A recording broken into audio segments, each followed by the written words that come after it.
¿Qué tal, gente? Excelente día. Bueno, espero que todos estén bien.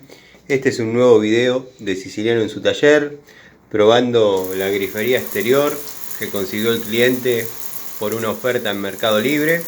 Si bien no es de marca, pero bueno, ha dado resultados. Funcionan sus tres funciones, valga la redundancia. Si bien es una grifería para presurizar, pero con la presión de la casa más o menos se puede usar. Bien, es un caudal para bañarse, digamos.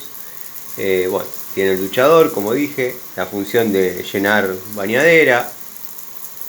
Así que bueno, probándola. Ahí ya vemos funcionando el duchador. Este cliente la consiguió a través de una oferta en Mercado Libre, muy barata, muy barata. Tiene algunos problemitas, que pierden algunas uniones, que esto, que el otro, pero bueno, nada que no se haya podido resolver. Ese brillo que ven ahí lo puse yo, es una cinta aisladora para poder apretar sin lastimar nada. Y bueno, tenemos agua fría, agua caliente. Y vamos a cambiar el dial acá abajo. Ya tenemos la lluvia nuevamente. No te faltó probar la de abajo. Sí, ahí la pruebo. Tenemos agua.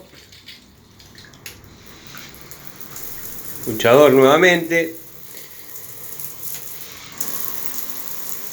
Y florón.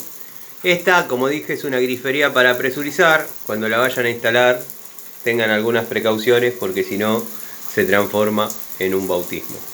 Les mando un saludo. Vamos a bajar un poquito el brillo. Ahí.